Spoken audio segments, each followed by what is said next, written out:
श्री सच्चिदानंद सद्गुरु साईनाथ महाराज की जय। श्री सच्चिदानंद सद्गुरु श्री मिलर महाराज की जय। गुरुदेव दत्त। सद्गुरु श्री సాయినాథుని యొక్క సాన్నిధ్యంలో ఆచార్య ఎకరా భరద్వాజ మాస్టర్ గారి యొక్క ఆశీస్సులతో ఈరోజు డేగల్పాలెం గ్రామంలో శ్రీ మిలారప్ప చరిత్ర గురించి మనం వివరించుకుంటున్నాం. గత కొన్ని రోజులుగా ఈ మిలారప్ప యొక్క జీవిత విధానాన్ని మనమందరం వివరించుకుంటూ వస్తున్నాం. గత వారం డేగల్పాలెంలో ఏం జరిగింది? సత్యాన్వేషణకి గురువుగారికి మిలారప్ప వెళ్ళినప్పుడు మిలారప్ప గారు తోప వాళ్ళ మార్ప గారు ఏం చేశారు? నువ్వు దొంగసలు తీసుకొచ్చావని చెప్పేసి లాగి నబ్బగా కొట్టి అవతల బయట పారేశాడు. ఏడస్తా కూర్చున్నాడు. అయ్యో నాకు ఇది లేదా, నాకు ఆ అర్హత పొందలేకపోయాను అనేసి. అప్పుడు వాళ్ళ ధర్మపత్ని వచ్చి సముదాయించింది. అది పోయిన శనివారం విన్నాం.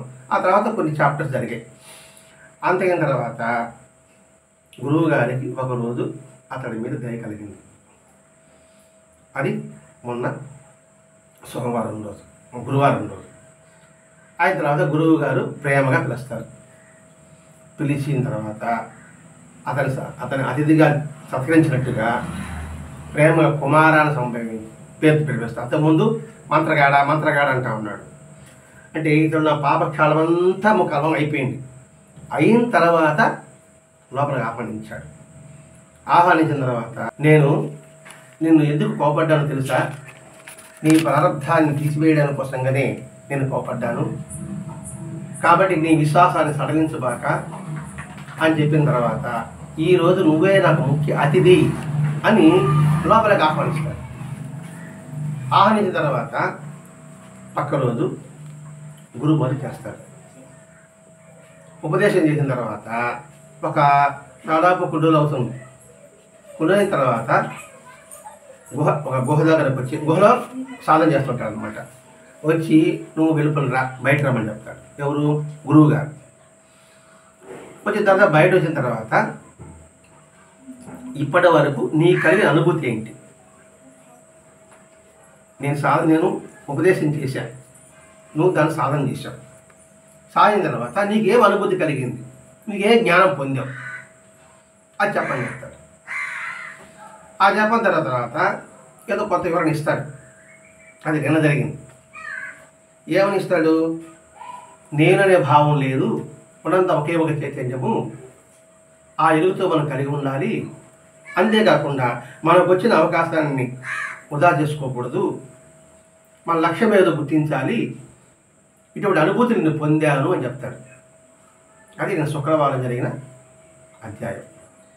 ఈరోజు చెప్తున్నాడు మళ్ళా. ఎవరి గురువుగారు చెప్తున్నాడు? మిలారప్ప గారు. ఇప్పటి వరకు అంటే ఇప్పుడు నేను సాధించాను కదా, ఏమని? అన్ని విధాల సత్యాన్ని అర్థం చేసుకున్నాను. మరి ఆ సత్యానికి అందించిన వాడు ఎవరు? గురువు గారు. కాబట్టి ఇటువంటి ప్రయత్నం మనం అవసరం అనుకుంటే ఏది? సాధనలో ముందుకు పోవాలి. ఇక్కడ సాధన అంటే ఏం లేదు, మనం సంస్కరించుకోవడం, ముందుకు పోవడానికి. దానికి మార్గం చూపించారు. ఆ మార్గం ఎవరి దగ్గరికి వెళ్ళాలి? అటువంటి ప్రయత్నం చేసేటప్పుడు గురువుని ఆశ్రయించాలంటే ఎంత అవసరమో నేను గుర్తించాను. అటువంటి స్వతహాగా మనం ముందుకు వెళ్ళలేము. ఎందుకంటే పుస్తకాల ద్వారా, పాండిత్యం ద్వారా మనకేం అనుభూతి కాదు. అనుభూతి పొందినవాడు మనకి చెప్పగలిగితే, వాడి అనుగ్రహం మనకు కలిగితే ఆ పుస్తకంలో ఉండే విషయం మనకి గ్రహించగలం. కాబట్టి అనుభవస్తుల దగ్గర మనం ఉండాలి. అది వంట అంటామా, లేకపోతే ఒక ఆట అంటామా, లేకపోతే ఒక పాట అంటామా, లేకపోతే ఒక కావ్యం రాసే రచన అన్నామా, ఏదైనా సరే మన స్వతహాగా వెళ్ళడానికి అది అనుభవం పొంది ఉన్న వ్యక్తి దగ్గర వెళ్ళడానికి తేడా ఉంటుంది. నేల దున్నాలన్నా, పొలం దున్నాలన్నా కూడా ఫస్ట్ మనం పట్టుకొని పోయినాం అనుకోండి, టింగ్ టింగ్ టింగ్ వంకర పోతూ ఉంటుంది. అప్పుడే చూడబడి పెద్దవాళ్ళు అంటే కదా, గట్టిగా అదిం పట్టుకోవాలి. అదిం పట్టుకుంటే నేరుగా పోతుంది చాలు, లేకపోతే ఇటు అటు పోతుంది. నేను పట్టుకునే ఉన్నానే పక్కన పోతాడు అంటే ఎలా పట్టుకునే విధానం నేర్పిస్తాడు అనమాట. కాబట్టి ఇటువంటి ప్రయత్నం సాధనలో ముందుకు పోవాలంటే గురువుని ఆశ్రయించాలి. ఇక్కడ గురువు అనే పదం పక్కన పెడదాం, సద్గురువుని ఆశ్రయించాలి అని చెప్పాలి. ఎందుకంటే గురువు అంటే అందరూ గురువులు అయిపోతున్నాం కదా ఇప్పుడు. కాబట్టి అది ఎంత అవసరమో నేను తెలుసుకున్నా. అంటే స్వతహాగా ఈ ఆధ్యాత్మిక తత్వంలో మనం ముందుకు పోలేము అనే విషయం నేను తెలుసుకున్నా. ఆ విషయం మనం గ్రహించం. 4 పుస్తకాలు చదివి 4 తత్వంగా చెప్పిన తర్వాత అంతా నాకు తెలిసిన భ్రాంతిలో ఇంచుమించు చాలా వరకు నా బోటుగా ఉంటున్నాడు. ఇంకా సపరేట్గా నేనేదో పరిశోధన చేసి ఏదో తెలుసుకున్నట్టుగా అందరి ముందు నేను ప్రకటన కావాలి, దాని గురించి ప్రయత్నం చేస్తున్నాను. కాబట్టి శుద్ధ తప్పు అని మిలారప్ప గారు మనకు తెలుస్తుంది అన్నమాట. ఇక్కడ మరి మనం ఆశ్రయించే సద్గురు ఎలా ఉండాలి? జ్ఞాని అయి ఉండాలి. జ్ఞాని అంటే సర్వము తెలిసిన వాడు ఉండాలి. శాస్త్ర పారంగతుడై ఉండాలి. అన్ని శాస్త్రాలని చదివిన వాడై ఉండాలి. అందులో సారాన్ని గ్రహించిన వాడై ఉండాలి. చదివితే చాలు, అందులో సారాన్ని గ్రహించిన వాడై ఉండాలి. అంతేకాకుండా వివిధ ఉపదేశ మార్గాలు తెలిసిన వాడై ఉండాలి. బాగా పాటి గుర్తుపెట్టుకోవాలి. మనం ఎవరిని ఆశించాలి? బాగా జ్ఞానం కలిగిన వాడు ఒకడైతే వాడు శాస్త్ర పారంగతుడు, అన్ని శాస్త్రాలకి ఇరుకు సత్యాన్ని గ్రహించిన వాడు. 3 వివిధ ఉపదేశ మార్గాల్ని తెలిసిన వాడు ఉండాలి. 4వది తన దగ్గరకు వచ్చిన వాడికి శిష్యుడికి అందుకుందాం, వాడికి ఏ మార్గం తగిందో నిర్ణయించే సమర్థుడై ఉండాలి. లేకపోతే ఎలా వస్తుంది?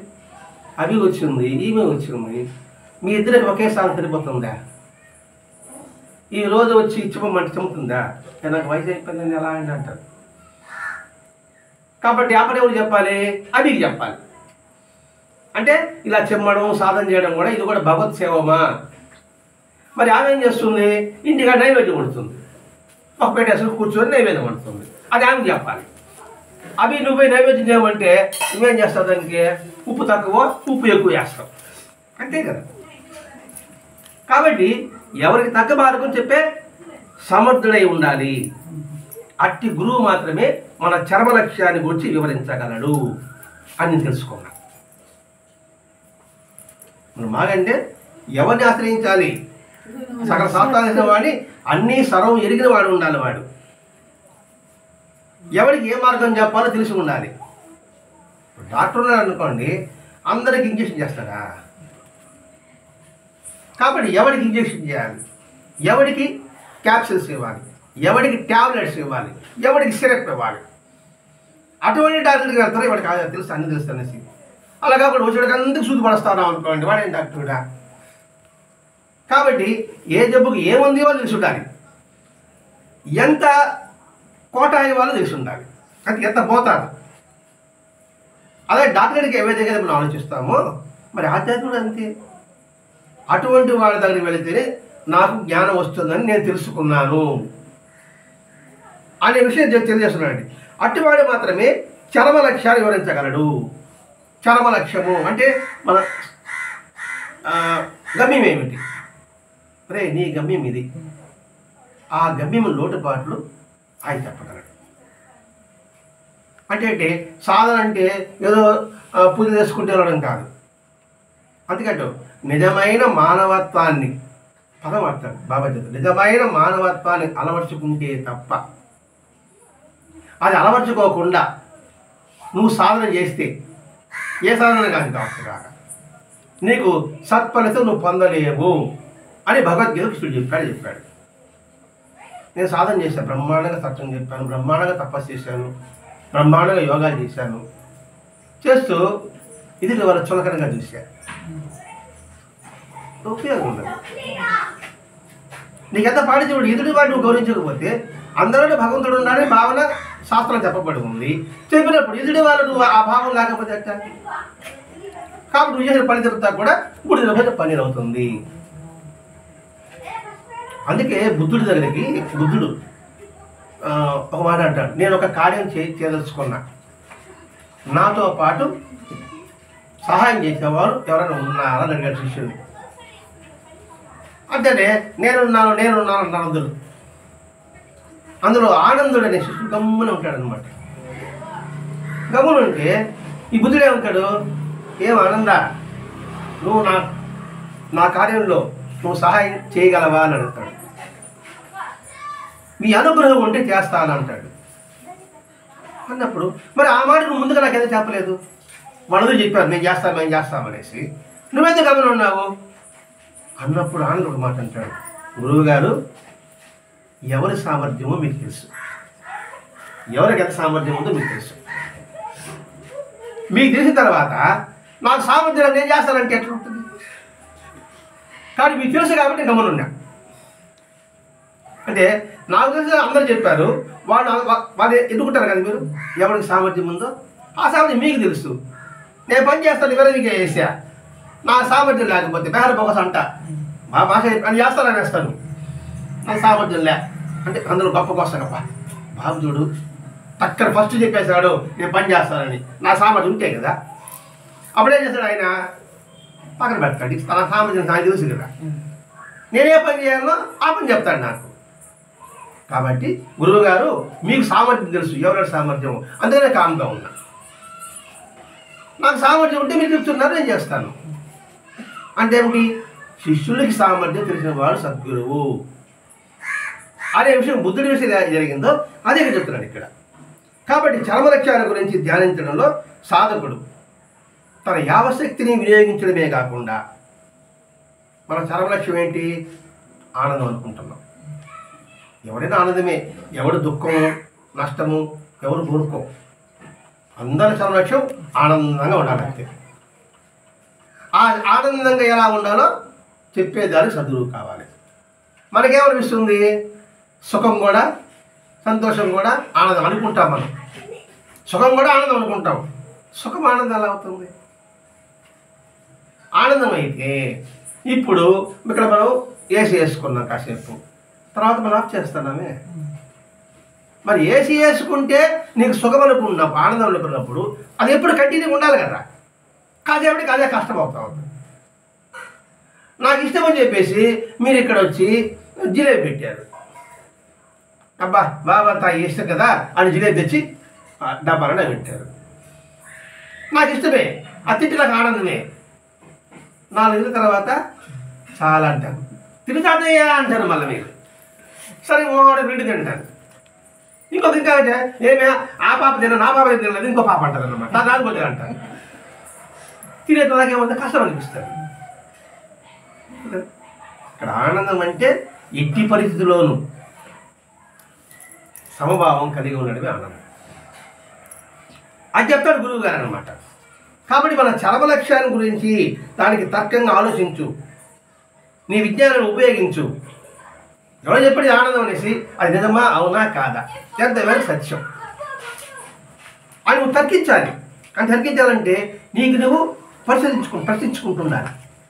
ప్రశ్నించుకున్న తర్వాత మానసికమైన విజ్ఞానాన్ని మనలో ఏదైతే ఉందో దాన్ని వినియోగించాలి. ఎవడైతే చెప్పాడో చేస్తామా? ఇప్పుడు 6 బర్రెలు ఉందండి, మా దాదాపు 5 లీటర్లు పాలు ఇస్తుందండి అని చెప్పాడు అనుకోండి, ఇప్పుడు వేస్తారు మీరా? పక్కన పైన అడగతారా? అడిగారు లేదా? అడిగిన తర్వాత మీకు ఎక్స్పీరియన్స్ ఉంది, ఆ పొదుగు చూసి పొదుగు చెప్పగలుగుతారు కదా, లేదా బర్రెని చూసి చెప్పగలుగుతారు. అట్లా ఆలోచించాలి. ఎవడో చెప్పాడంటే నువ్వు బరి కొనేస్తావు అనుకున్నా నువ్వు కొంటారు కదా. అది ఇక్కడ మీ చరమ లక్ష్యం ఏంది? ఒక పూటకి ఒక 5 లీటర్లు కావాలి, అది ఆ లక్ష్యం. మీకు పొద్దులకు 5 లీటర్లు కావాలా, సాయంకాలం 5 లీటర్లు కావాలా? మరి పొద్దులకు 5 లీటర్లు, సాగలేదంటే 10 లీటర్లు కావాలి, రోజుకి 10 లీటర్లు కావాలి. మన మీ లక్ష్యం. మీ లక్ష్యం ఉన్నప్పుడు ఆడ గేదెలు అనుకోండి, మేము కొనేస్తాం 30 ఒక లాభం మొత్తం మనకు తీసినప్పటికి కూడా ఏమయ్యా ఇది పొలం అనుకుంటాను, ఏంది సంగతి అంటాం. నీకు తెలియదేమంటాడు, నాకు తెలిసి కానీ నీ అభిప్రాయం ఎప్పుడు చెప్పంటాం. అంటే అది మానసిక విజ్ఞానాన్ని అతనికి ఉపయోగించాలన్నమాట అని నేను తెలుసుకున్నాను. ఆత్మ పరిశీలన అభ్యసించి ఇంత డిగ్రీ అనుభవించి నేను అనబడేది ఏది లేదని గుర్తించాలి. నేననేది ఏది లేదు, ఏది ఏంటంటావు? నువ్వు పరిశీలన చేస్తే నీకు అర్థమవుతుంది ఈ దేహం నేనంటామా? ఈ పేరు నేనంటామా? ఈ మాట్లాడేది నేనంటానా? నేను మాట్లాడుతున్నా అంటున్నానా? అంటాను కదా. ఆలోచించు, మాట ఎలా వస్తుంది అసలు? కంటికి గాలి, బొడ్డు కంటికి గాలి పైకి రావాలి, పైకి వచ్చిన తర్వాత ఇటు పోవాలి, ఆ విషయాన్ని గట్టికి తేవాలి. అవన్నీ ప్రయత్నం జరుగుతుందా? ఇప్పుడు ఎవరైనా చెప్తాను అనుకోండి, ఇప్పుడు ఇవన్నీ నా ప్రయత్నంగా ముందుగా తడిపిదేసి ఒక్కొక్క అక్షరం చెప్పగలుగుతున్నాను. నేనేమన్నా అంటే ఏంటి, అలా అలా అలా అలా నాకు అలాగ వచ్చేస్తుంది. వచ్చినప్పుడు ఒరే ఇది మనం కాదు తెప్పించేది, తెప్పించేవాడు ఒకడు ఉన్నాడురా, ఇది నేను కాదు అని తెలుసుకోవడం మొట్టమొదట కర్తవ్యం. ఇప్పుడు మీరు నన్ను నువ్వెవరని అడగండి, నేనండి చంద్రబాబు అంటాను. నేను నిన్ను పేరు అడగదా, నువ్వెవరని అడిగాను. సినిమాలో ఒక డైలాగ్ ఉంది కదా, నేను పేరు అడగలే. నేను పలాని వెంకటరత్నం గారి కొడుకు, నేను మీ నాయన పేరు అడిగాను. నేను నువ్వెవరని అడిగా. నేను కొంచెం బాగా చదువుకున్నానండి, సత్తంగా నువ్వు సత్తంగా చెప్తా ఉన్నావు, నువ్వు చదువుకున్నావు అని నేను అడిగానా? నువ్వెవరని అడిగా. తనకేం చేస్తాడు, నేనంటే నేనే అంటాడు. ఇది కరెక్ట్, నేనంటే నేనంటే ఆత్మస్వరూపుడే. కాబట్టి ఇక్కడ ఆత్మను తెలుసుకుంటే నేను చేయలేదు. ఎందుకంటే ఈ దేహమే పంచిభూతాలతో వచ్చింది. భూమి, నీరు, ఆకాశము, గాలి అన్ని దీంట్లోనే ఉంది. మరి నీది ఎట్ట అవుతుంది? అది ఉంటే నువ్వు అయినావు, లేకపోతే నువ్వు కాదు. లోపల గాలి ఉంది కాబట్టి మనిషి అంటున్నారు, గాలి తీసేస్తే శవం అంటారు. అదే మా నాన్న చనిపోయాడంటే మీరు వచ్చి అడిగారు, యాడ మీ నాయన తెలియకుండా. మా నాయన పోయాడు, నాడే ఉన్నాడు కదా, ఆడే ఉన్నాడు కదా, మా ఆయన పోయాడు, ఆడే ఉన్నాడు కదా ఆయన అంటాడు. అప్పుడు ఆయన ఉన్నాడు కదా, పోయింది గాలి అంటే ఆ గాలి ఉంటే ఆయన మా నాయన, గాలి లేకపోతే శవం. అటు ఆత్మ పరిచయం చేసి నేను అనబడేది ఏది గుర్తించు. మన అనుకుంటే సామాన్య విజ్ఞానం, నేనున్నాను, నేను చేస్తున్నాను అంటే ఇది జ్ఞానమా అజ్ఞానమా? నేనే చేస్తున్నాను అనుకోవడం జ్ఞానమా అజ్ఞానమా? అది చెప్పమా, మీరు మేమే అసలు అజ్ఞానమే కదా. స్వతహాగా నేను ఏం మాట్లాడతాను, పోనీ స్వతహాగా నేను గాలి పీల్చుకుంటున్నా, ఇప్పుడు మాట్లాడుతున్నాను కదా అంటున్నా, నాకు జరుగుతుంది కదా. లోపల చెమ్మ ఎట్ట వస్తుంది, మనం పోస్తాం, నీళ్ళు పోస్తాం, అప్పుడు పోస్తాం ఏమన్నా, మరి చెమ్మ దాంట్లో గుర్తుంది కదా. అప్పుడు నేను గాలి పీలుస్తున్నాను, నా నోట్లో చెమ్మ నేను నీళ్ళు పోసుకుంటానంటే తిరిగి తప్పుతాను కదా. అది మన సామాన్య అజ్ఞానం. సామాన్యుడు నేనున్నాను, నేను చేశాను, నేను చేస్తున్నాను, నేనే చేస్తాను అనుకోవడం తెలివి తక్కువ. బరికి గడ్డి వేస్తున్నారు, పాలు బొస్తా తయారు చేస్తారు, లోపల మీరే బరికా మరి పచ్చి పనికి మన గడ్డి తిని అది తెల్లటి పాలు ఇస్తాడు. ఎవరు తయారు చేస్తాడు లోపల దానికి? ఇది నా బరియా, మరి నీ బరియా అని తయారు చేసిన ఉన్నాడు వాడి పేరు. కాబట్టి అజ్ఞానం వల్ల నేనున్నాను అని వికారం మనలో వస్తుంది. అప్పుడేం చేయాలి? తీవ్ర ప్రయత్నంతో చిరకాల అభ్యాసాల ద్వారా మనసులో ఎట్టి చలనం లేని ధైర్యం కలిగించుకుంటారు. ఇటు ఆలోచించామనుకోండి, మనకు ప్రయత్నం చేస్తున్నాం, చేసిన తర్వాత ఏమవుతుంది? చిరకాల అభ్యాసం, నిరంతరం అభ్యాసం సాధన చేయడం ద్వారా మనకి ఒక ధైర్యం ఉంటుంది. ఏమని? భగవంతుడు ఉన్నాడు, ఇందులో మన ప్రయత్నం అంటే ఏమీ లేదు, అన్నీ ఆయన చూస్తాడు అని ఆ ధైర్యం కనుకనే ఒక్కొక్కసారి కొత్త స్తంభించినట్టు కనిపిస్తుంది. వాడు పిచ్చోడు మరి చూస్తాడు. కష్టం వస్తూ ఉంటుంది అనుకోండి, బాబా వస్తాడు రా భగవంతుడు సరుకుంటా అంటే ఆ స్థితి మనం లేవులేండి, మనకు అనుభవించుకోకూడదు. ఇది మిల్లారెబ్బ గారికి తనకు ఆగే అనుభవం చెప్తున్నాడు ఇక్కడ. అప్పుడు కాలమే స్తంభించిపోయినట్టు కనిపిస్తుంది, దానికి భయపడకూడదు. స్తంభించబడడం అంటే ఎక్కడికి ఎవరు సహాయం అందదు. వీడు భగవంతుడి మీద గుర్తుపెట్టుకుంటాడు, ఆయనే వస్తారనేసి ఎవరు సహాయం అందదు. అప్పుడు కాస్త భయపడతారు. ఎవరి సాధన ఉంటే భయపడరు అనుకోండి, మామూలుగా మనలాంటి సాధకులు అటు అనుభవం కలగవచ్చు. అప్పుడు అధైర్యపడకుండా ధైర్యంగా ఉండు. ఒకవేళ ధైర్యంగా ఉండే స్థితి నీకు వస్తే నీ చైతన్యాన్ని ఆలంబనంగా చేసుకొని అతీతమైన పారవశ్యాన్ని పొందవచ్చు. ఎప్పుడైతే ధైర్యం ఉంటుందో మన చైతన్యాన్ని, అంటే ఒక ప్రాణశక్తి అనుకుంటాం, అంటే మీకు అర్థమైనది. అంటే ఆ చైతన్య శక్తిని ఆలంబనంగా చేసుకొని ఆ ప్రాణశక్తిని ఆధారంగా చేసుకొని ఒక అద్భుతమైన పారవశ్యాన్ని మనకు వస్తుంది. అంటే మనకు తెలియకుండానే గొప్ప అనుభూతి కలుగుతుంది. ఒక మనకి ఇష్టమైన దృశ్యం, మనకి ఇష్టమైన పాట ఉన్నది అనుకోండి, మనం ఇక్కడే కూర్చొని ఉంటాం, మన కాళ్ళు ఇట్ట ఇట్ట కదులుతాయి, లేదా ఇట్ట ఇట్ట ఇట్ట అంటాం. ఎప్పుడైనా అన్నారా? ఎప్పుడైనా మనం గుర్తుపెట్టారా? సతగా ఏంటో అన్నాము. అక్కడ బ్రహ్మాండ ఒక సాంగ్ ఏమనండి, ఏం సాంగ్? రేసుకురం సాంగ్ ఏమని చెప్పండి, లేకపోతే నాటు పోటు సాంగ్ ఏమని చెప్పండి. నాటుపోటు సాంగ్ ఉంది కదా, అది వేస్తారే ఉంటావా? ఇట్ట అంటాము, ఇట్ట అనేవాళ్ళు ఇట్టనే ఉంటాం. మళ్ళా మనకు తెలియదు, మనకు తెలియకుండానే కాళ్ళు చేతులు ఉంటాయి కదా. అంటే ఏంటి? అటువంటి అనుభూతి మనం పొందినప్పటికీ అటువంటి పారేసారి నువ్వు పొందగలుగుతున్నావు. అంటే ఏంటి? ఆ పాటలో మమేకం అయిపోయావు, ఆ శక్తి, ఆ చైతన్యంతో నువ్వు మమేకం అయిపోయావు. అమేకమైనప్పటికీ మనకు తెలియకుండానే ఒక పారవశ్యం వస్తుంది. అలాగే సాధనలో భగవద్ అనుభూతి పొందిన తర్వాత ఏమంటే ఏమీ ఉండదు, కానీ ఒక ఆనందం ఉంటుంది. ఒక పారవశ్యంతో పాటు వాళ్ళు ఆడుతూ ఉంటాడు. వాడు ఏమో నాకు లేదు, ఏదో ఆనందంగా ఉంది అంటాడు వాడు. అంటే నిరంతరంతో తన చైతన్యంతో మమేకమైపు ఉంటాడు అనమాట వాడు. ఎందుకు నవ్వుతున్నావు? అదేదో నవ్వాలా అనిపిస్తూ ఉంటాడు వాడు. అటువంటి అనుభూతి పొందవచ్చు అని నేను గ్రహించాను. అటు స్థితిలో చైతన్యం నిరామయం ఉంటుంది. అంటే నిరామయం అంటే ఏది మనకి స్ఫురణకు రాదు. ఇక్కడ నేను కూర్చున్నాను భావన కూడా రాదు, ఏడున్నాము కూడా తెలియదు. ఎందుకంటే ఒక అతీతమైన ఆనందంతో అలా వాళ్ళాడుతూ ఉంటాడు. నిరామయం అంటే ఏ ఆలోచన లేని స్థితి ఉంటుందన్నమాట. ఇప్పుడు మనకి మీకు చెప్పాలంటే, మీరు ఒక ఆటలో మునిగిపోయినారు, ఆటలు ఆడుతుంటే దెబ్బ తగులుతుంది, రక్తం కాస్తుంది, కడుచుకుంటూ ఉంటుంది. మళ్ళీ అంటే కబడ్డీ కబడ్డీ కబడ్డీ కబడ్డీ కబడ్డీ అంటాం. మరి దెబ్బ తగిలిందంటే కబడ్డీ కబడ్డీ కబడ్డీ కబడ్డీ ఆడుతూ ఉంటాం. అంటాం. మీరు కబడ్డీ కూడా ఆడతాము, ఆడతారా? Very good. నిరామయం అంటే ఏంటి? బయట అరస్తామని సరే తెలియదు, మనసంతా కూడా ఏమి ఆలోచించదో తన లక్ష్యం పోయే పోతుంది అన్నమాట. ఇప్పుడు పరిగెత్తే పడుతున్నాడు అనుకోండి, పక్కన ఫ్రెండ్స్ అరే అరస్తూ ఉంటాడు, అది కానీ విన్నామంటే వెనక దిగిపోతావు. అది చెవులు వేసుకోవాలన్నమాట. అంటే అవేమి నీ చెవికి వినబడదు, ఆ మధ్య ఎవరికి కనబడదు. అది నిరామయ స్థితి.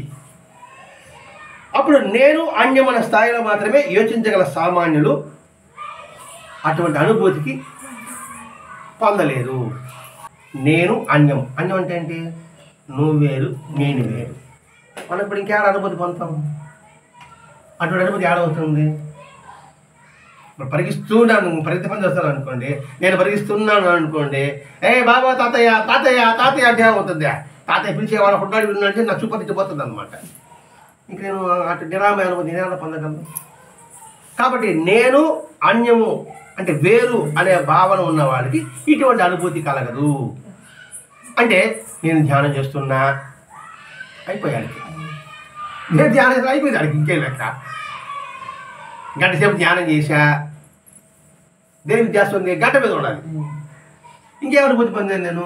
అంటే టైం సపరేటు, నేను సపరేటు, ధ్యానం చేసే సపరేటు అనే భావనలో ఉన్నాను నేను ఇక్కడ.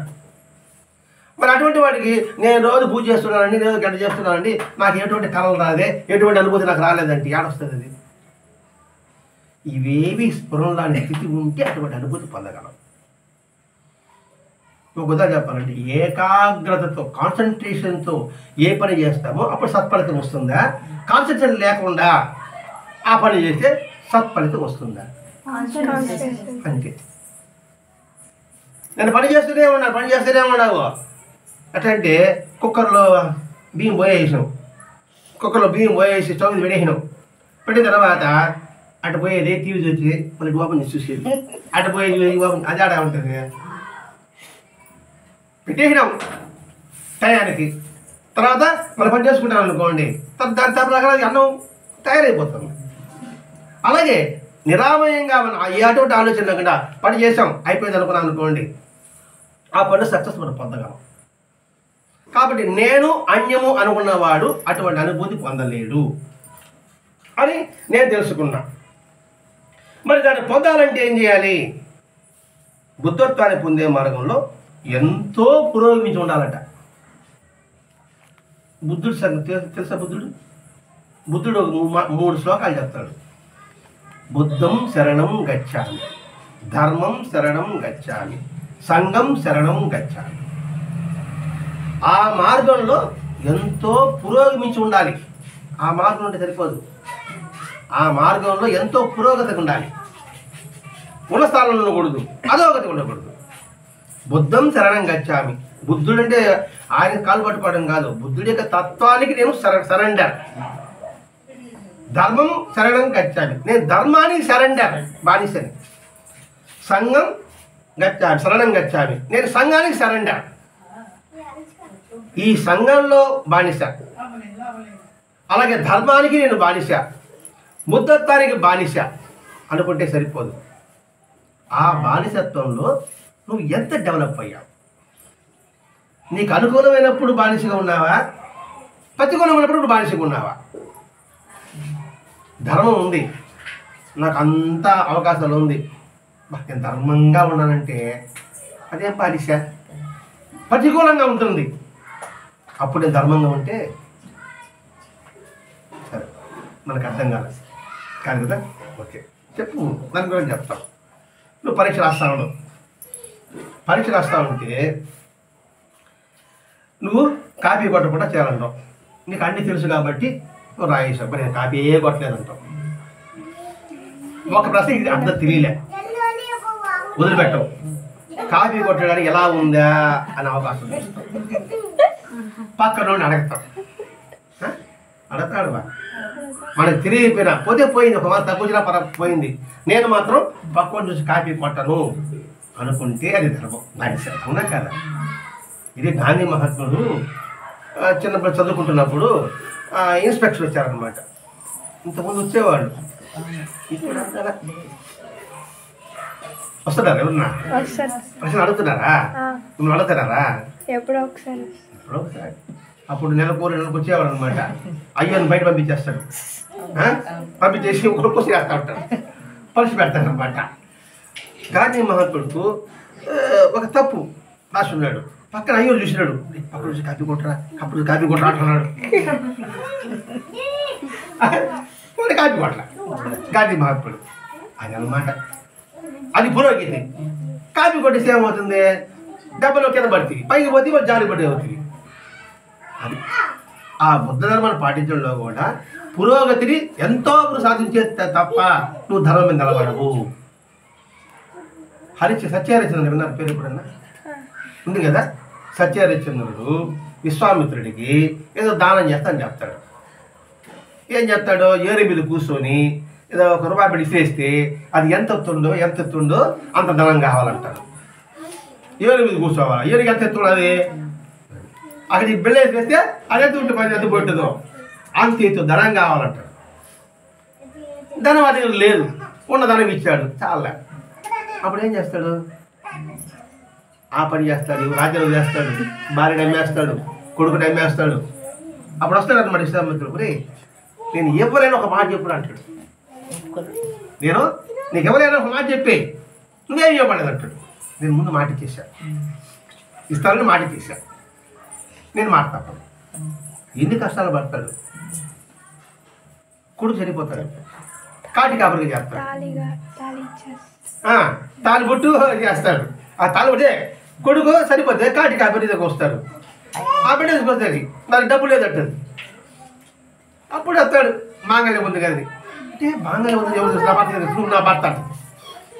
అప్పుడు అసలు ఒక మాట చెప్పరా ఇల్లేడనేసి అంటాడు. అప్పుడు చెప్పడు. అది ధర్మానికి బానిస అంటే. సంఘానికి బానిస అంటే, అంటే ఈ సంఘం యొక్క శ్రేయస్సు నిరంతరము దానికి కట్టుబడి ఉండగలగాలి. అలాగే బుద్ధత్వానికి కట్టుబడి ఉండాలి. అది చెప్తున్నాడు. అంతే, ఎంతో పురోగతి ఉంటే తప్ప నీకు అటువంటి నిరామయ స్థితి నీకు రాదు. ఇంత ఉంటే ఏదో మిడిమిడి జ్ఞానంతో చేసుకునేస్తే నేను పెద్ద సాధపడానికి పోదు కొడతాను నేను. ఇప్పుడు కదా బుద్ధి వస్తా ఉంటా. పురోగతి ఎంత పురోగతి ఉంది? అన్ని అవకాశం ఉంటే పురోగతి, అవకాశం లేనప్పుడా అప్పుడు కదా సత్తా తెలియాల. అదనమాట. కాబట్టి ఎంతో పురోగతి ఉంటే తప్ప అది నీకు సాధ్యం కాదు. కనుక నియమించబడిన బుద్ధితో అంటే నీకెంత శక్తి ఉందో దానితో నువ్వు ధ్యానించడం ద్వారా ఆ పందలో ముందుకు పోవాలి. ఇప్పుడు మనకెంత పరిజ్ఞానం ఉంది, మన పని ఎలా ఎంచుకుంటున్నాము, నాకేం తెలియదండి, దీని ఎవరైనా నాకు తెలియదండి అనేది గమనం ఉండకూడదు. నీకెంత బుద్ధి ఉందో, నీకెంత నీ మీద బుద్ధి ఉందో దాన్ని ఉపయోగించుకొని ముందుకు పో. ఈ సత్సంగం చెప్తున్నాము, టిబెట్ బిలాంగ్ చెప్తున్నాము. ఇది వీడి పరిధికి ఎంత ఉంటుంది? కొంచెమే ఉంది, నేను చెప్పలేనంటే ఎట్లా? ఆ కొంచెంతో ఈ పిల్లలకి అర్థమయ్యేది చెప్పు. అలా ముందుకు మీరు అనుకోండి, అలా చెప్పబట్టి ఇక్కడ అందరూ సమావేశం అయ్యారు. అలాగే అనుకోండి, మీరందరూ రాగలరా? నేను ఇంట్లో కూర్చొని బాతాకాడ కూర్చుంటా, నాకు చేత కాదకి, అంతే కదా. కొద్దిగా గొప్ప చెప్పడానికి కూడా నేను ప్రయత్నం చేశాను, కొద్దిగా గొప్ప మీరు అర్థం చేసుకొని మీరు ప్రయత్నం చేశారు. అంటే ఈ గంట సమయంలో మనం కొద్దిగా ఒక్క అడుగు వేసినట్టు లెక్క. అంటే సాధనలో కాస్త ముందు, ఇది కూడా సాధనే. ఒక గంట సేపు కూర్చొని సాధనే కదండి. కరెక్ట్గా 7 గంటల సత్సంగం అనుకొని అన్ని పనులు చక్కబెట్టుకోవడం సాధనే కదండి. కాబట్టి మనకు నియమిత బుద్ధితో దాన్ని ప్రయోగించుకో. పెద్ద మేధావులం కాదు, ఆ శక్తి మనకి లేదు, అతను ఊరకు ఉండవద్దు. అది చేస్తే అలా నువ్వు ముందుకు సాగాలి. కాబట్టి అటువంటి కలిగే దివ్య దర్శనాలు ఆధ్యాత్మిక పదవిలో ముందుకు పోతున్న చిహ్నాలే కాదు. ఇలా చేస్తూ అనుకోండి, మనలో కొంచెం శక్తి వచ్చినట్టుగా అనిపిస్తుంది. ఏ శక్తి? నేను అనుకున్నాను అనుకోండి, అది ఉండాలనుకుంటే అది ఉంటుంది, అవి ఫోన్ చేయాలనుకుంటే అవి ఫోన్ చేస్తుంది. అబ్బా అలా చేసిన శక్తి ఆయన భ్రాంతి వద్దు. ఆ చిహ్నాలు ఏంటంటే దాని గురించి నువ్వు పట్టించుకోబాకు. ఆ చిహ్నాలు ఏంటంటే నువ్వు ముందుకు పోతున్నట్టు గుర్తు. మనకి అనుభవాలు కలుగుతున్నాయి అనుకోండి, అంటే నువ్వు సాధనలో కాస్త ముందుకు పోతున్నావు, అంతే, గమ్యం చేయాలి. ఆయన వద్ద ఇక్కడ ఆ శక్తులు వచ్చేటప్పటికీ నీ సాధన చేసావు కాబట్టి నీ శక్తి వచ్చింది, నీలో మహిమ వచ్చింది. అంటే నువ్వు కాస్త ఒక అడుగు వేసావు, అంటే అదే గమ్యం మాత్రం కాదు. మనలో వచ్చిన దివ్యదశ అనుభవాలన్నీ కూడా అది గమ్యం కాదు. నాకు బాబా కల్లా కనబడ్డాడు, మరి ఎంతో సాధన చేసిన బాబా కల్లా కనబడ్డాడు అనుకుంటాడు.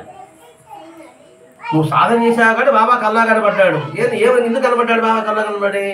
రే జాగ్రత్త, నువ్వు సాధనకి నేను నీకు కనిపించా, నేను నీకు కనిపించాలనేసి నువ్వు అహంకారం ఉన్నావు అనుకోండి, నువ్వు పత్రం అవుతావు. కాబట్టి బాబా కనిపించాడు, కళ్ళలో కనిపించాడు, ఇంకొంచెం ముందుకు పోతాం. ఆయన స్వయం కనిపించవచ్చేమో, అంతేగాని ఈయనకి ఆగిపోకూడదు. ఇదే గురి చేతుల్లో గాన్గాపూర్ శ్రీగురుడు ఉన్నాడు. మామూలుగా మధ్యాహ్నం పూట భిక్ష ఆడ అందరికి ఇస్తారు. అందరూ ఇళ్ళలో ఏం చేస్తారంటే మధ్యాహ్నం 12 గంటలకి ఏదో చేతనేది, మీరు పొంగలు పెట్టుకుంటారు, మీరు పులిహోర పెట్టుకుంటారు, పెద్దగా ఉండదండి. ఒకడేమో ఇంత గిన్నె చేస్తాడు, ఒకడేమో అంత గిన్నె ఒక ఇంటికి వస్తే అందరూ భిక్ష చేస్తాడు. అందరూ పోతా ఉంటే ఇంత పెడతారండి. మన పిల్లకాయలు పెడితే మనకు ఉండదు, ఒక 4 మంది పెడతా అంటాడు, ఆమె పెట్టుకుంటూ పోతుంటారు. ఎందుకు ఇలా పెట్టారు అంటే శ్రీకుడు చెప్పాడంట, నేను మధ్యాహ్నం పూట భిక్షకు వస్తారని.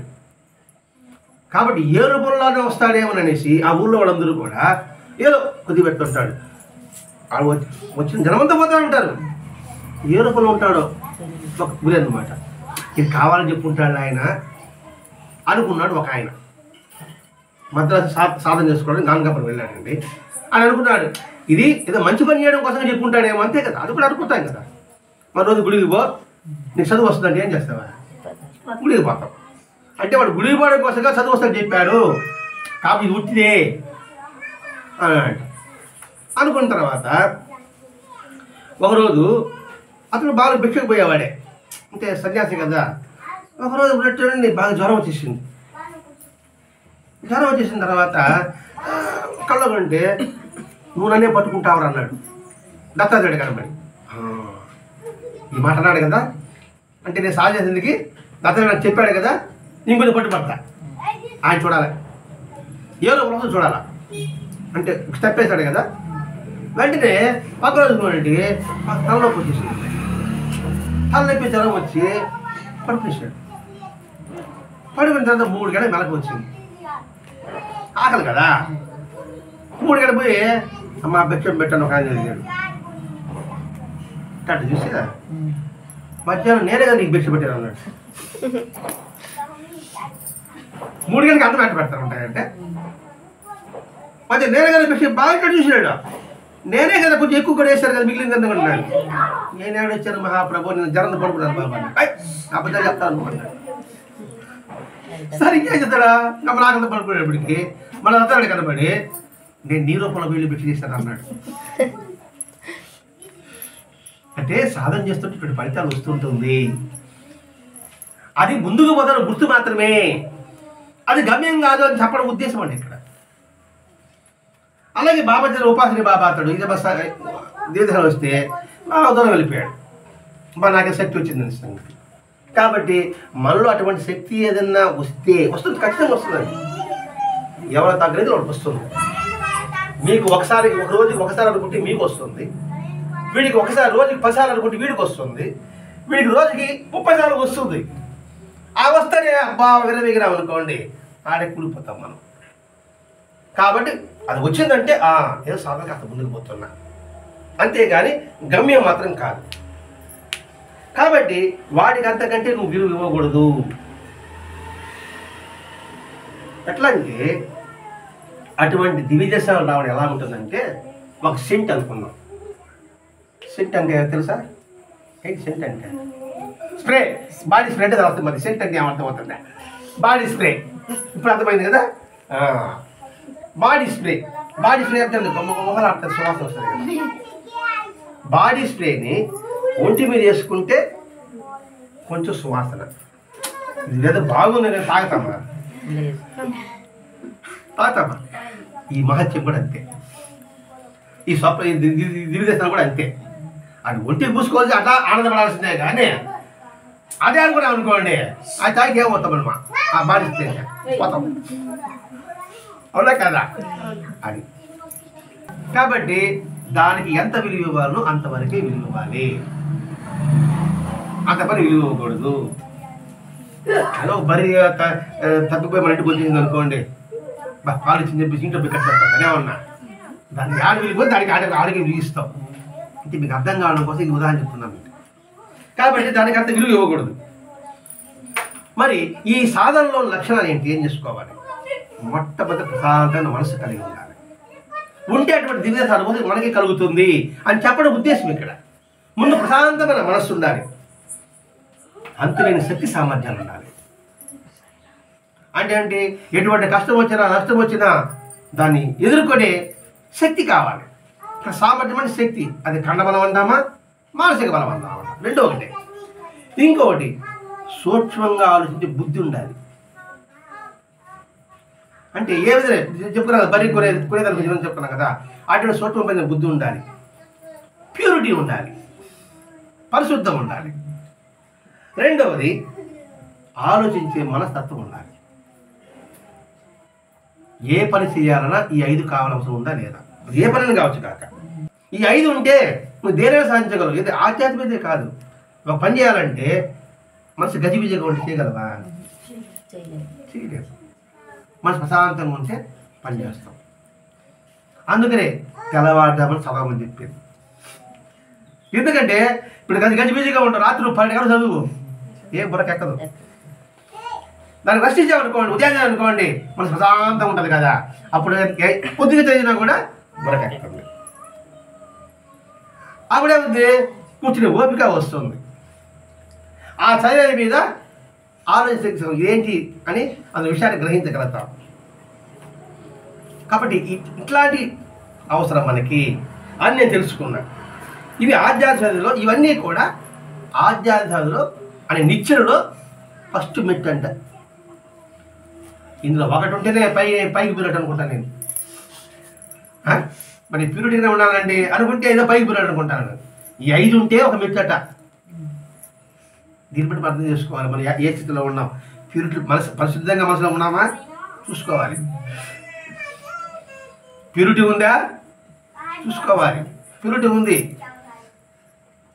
దీక్షితిగా వచ్చినప్పుడు యోగి వచ్చేప్పుడు మాత్రం ప్యూరిటీలే యోగికి ఇవ్వకూడదు, దీక్షితికి ఇవ్వాలా, ఇంకే ప్యూరిటీ పోయా. అవునా కదా? అది ఇవి 5 ఉంటేనే ఒక మెట్టు అన్నాడు ఈయన.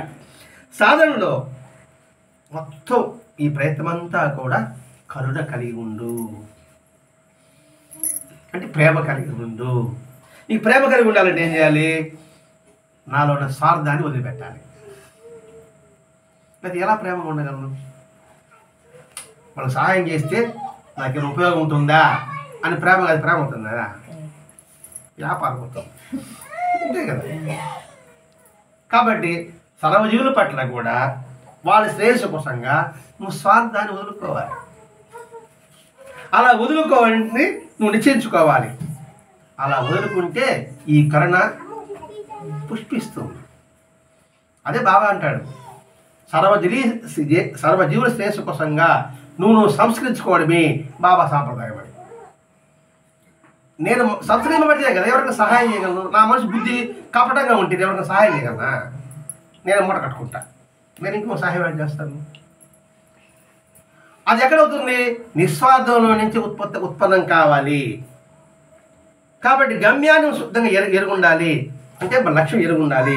దానికోసంగా ఆశయం ఉంటే చాలదు, దాన్ని సాధించుకునే కార్యసిద్ధి ఉండాలి. ఇవన్నీ చేసుకుంటూ పుట్టే తప్ప నీలో కరుణ రాదు. ఇవన్నీ నేను గ్రహించా. అటువంటి లక్ష్యాలలో ఏ ఆటంకం వచ్చినా నేను తట్టుకునేవాడు. అంటే ఇవన్నీ లక్ష్యం సాధించడానికి ఏ ఆటంకం రాకుండా నువ్వు చూసుకుంటూ ఉండాలి. ఎంతటి అవరోధులు వచ్చినా అతిక్రమించి తీరాలి. కష్టం వచ్చింది అది ఆగిపోకూడదు. దాని ఉదాహరణ చీమ. చీమ పోతూ ఉంటుంది, ఒక పుల్ల అడ్డు వేయి, అడ్డా వచ్చింది చెప్పేసి వెనక్కిపోతుంది. చూడు, చూసావు ఎప్పుడన్నా? నువ్వు చూసావు. వెనక్కి పోదు.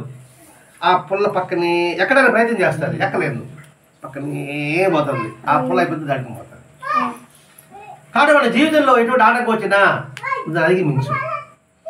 పరీక్షలో తప్పిపోయాము అబ్బా బాధపడకూడదు, మళ్ళీ పాస్ అవుతాం. అందుకే వైఫల్యాలు విజయానికి సోపానాలు అంటారు. అంటే ఓడిపోయినాం అనుకోండి, ఎందుకు ఓడిపోయినాం, ఎందుకు పాస్ కాలేకపోయినాం, ఎందుకు పాస్ తెచ్చుకోలేకపోయినాం అని ఆలోచించాం అనుకోండి, నెక్స్ట్ విజయానికి అదే మెట్టు. ఆలోచించలేదు అనుకోండి, ఆలోచనలు పడిపోతాం. కాబట్టి వైఫల్యం అంటే ఓడిపోవడం కూడా విజయానికి సోపానాలు అని తెలుసుకో.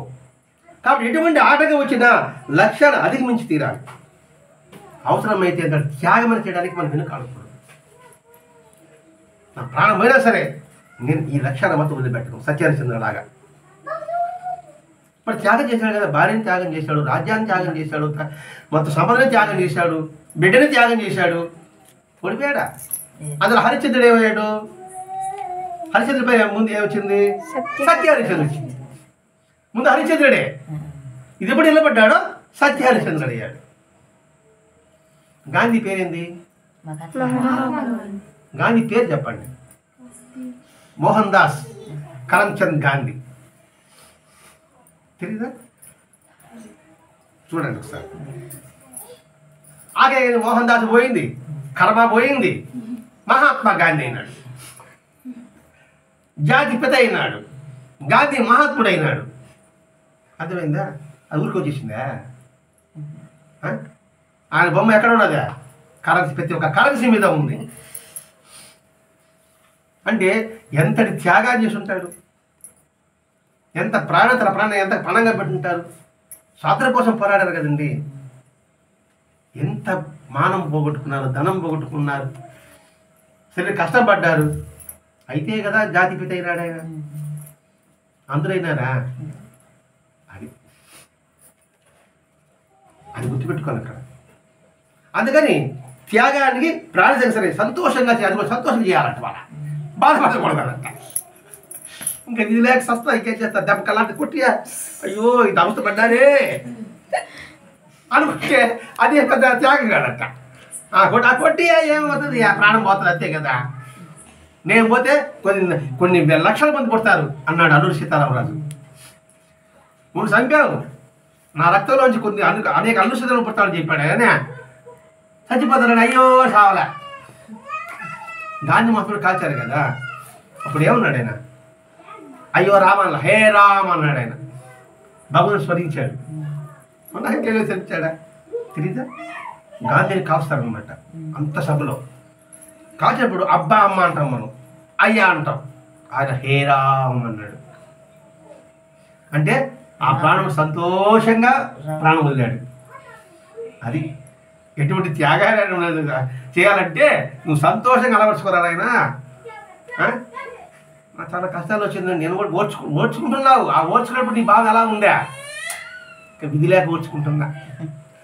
ఎందుకంటే బాబా చెప్పాడు కదా, సహరము మరి ఓరిమని మమ్ములు పాటించమని, సాయి మాట మార్గమని, సాయి ఆ మాట మార్గం అనేసి పాట పాడుతూ ఉంటాం కదా.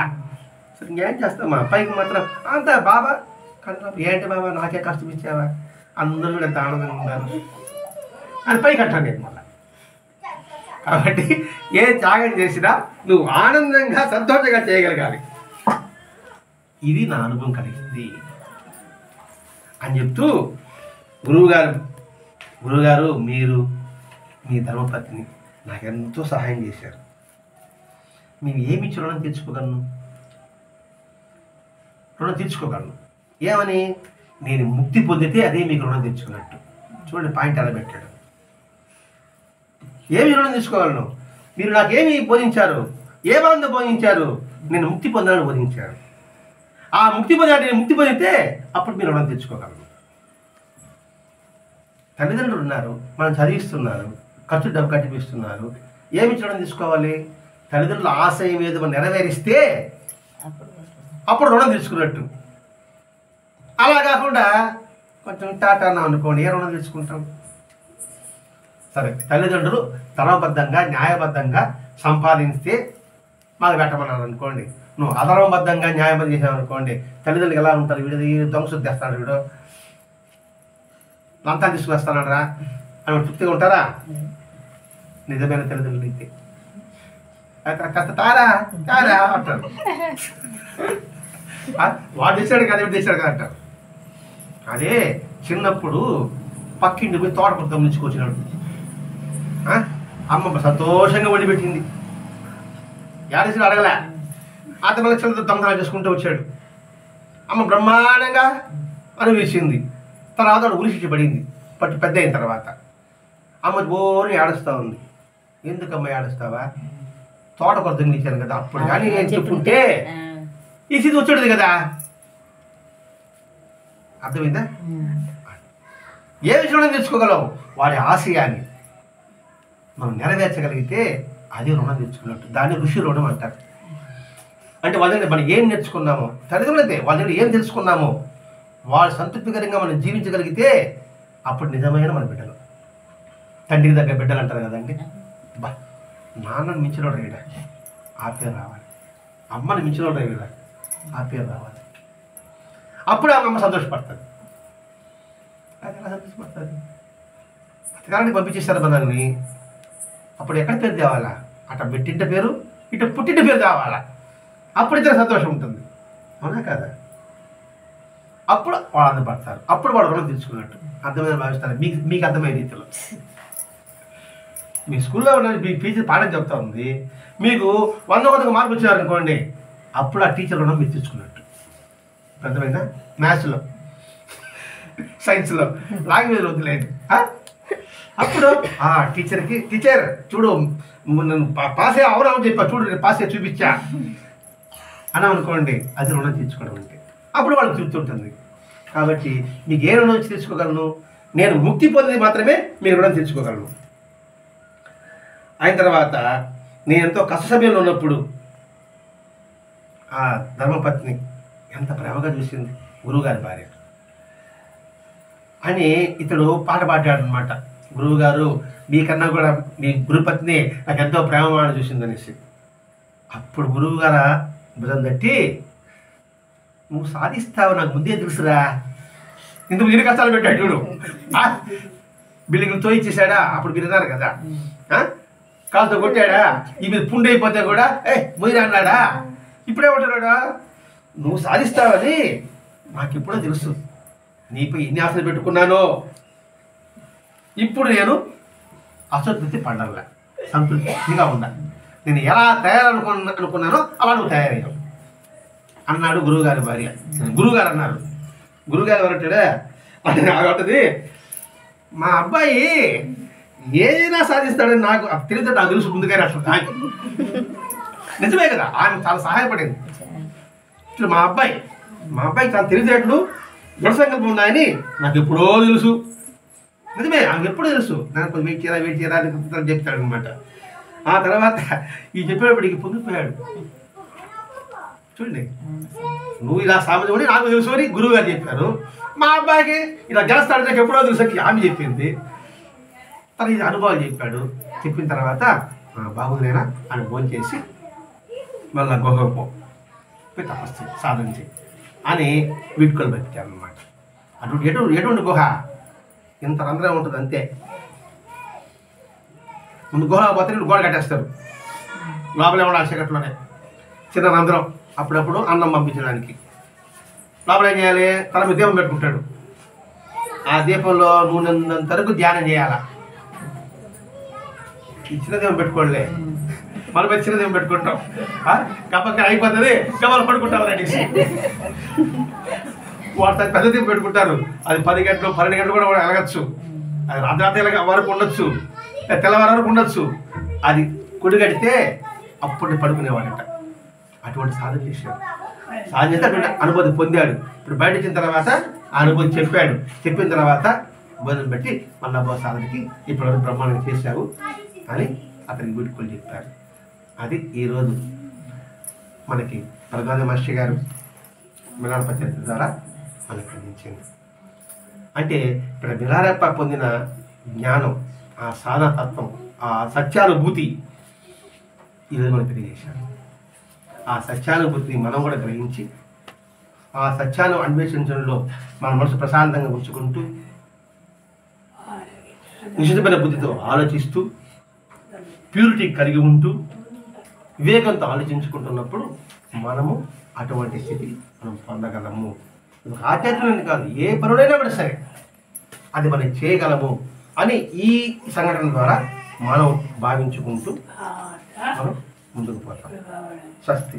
శ్రీ సద్గురు సాయినాథ్ మహారాజ్ की जय, सद्गुरु श्री नारद महाराज की जय, सद्गुरु श्री भरद्वाज महाराज की जय, गुरुदेव दत्त।